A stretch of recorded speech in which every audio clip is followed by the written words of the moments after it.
So we'll start with ChatDB, and first I'm gonna do a rank of the top zip codes in Miami, Florida, to get a feel for how they compare from one another. And I'm gonna include population, median income, average home prices, and owner occupation. So what percentage of the homes are um, owned and occupied by owners.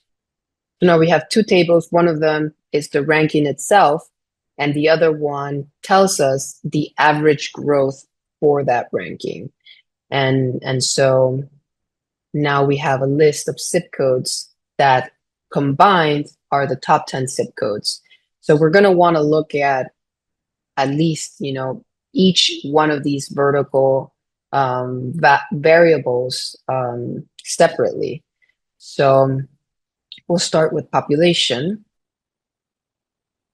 So I'm going to do a map of the city of Miami, and I'm going to have it show me on the map the top 10 zip codes based on population growth.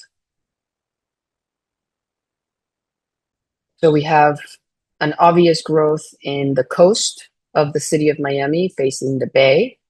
The top growth is 33131, that's Brickell. Brickell is one of the top neighborhoods, it's the financial district.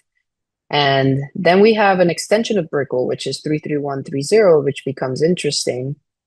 So I'm going to want to look at the top three and see where I want to focus my time on.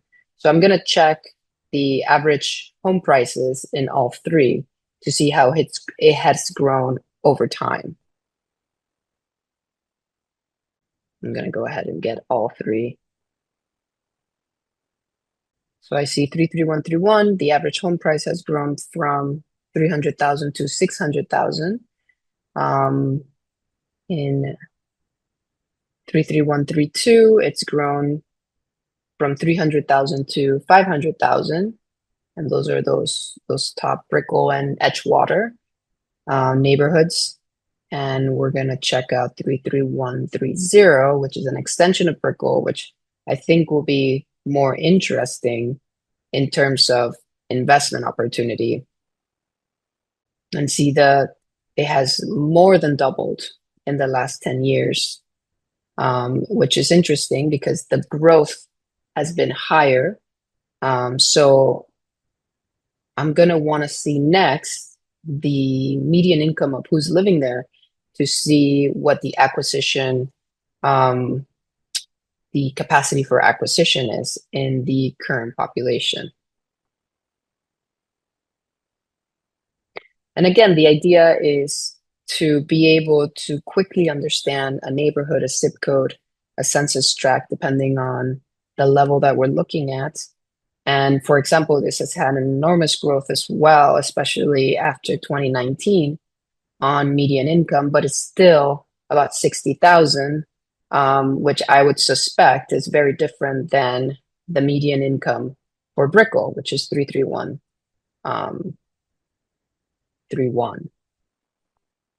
And as we see, a totally different kind of economic view of the population, the median income is 140,000 as opposed to 60,000. So my ability as an investor to buy property is probably higher in 33130, which is adjacent to Brickell, because of these metrics. So now I'm going to want to focus on 33130 and see what investments opportunities there are.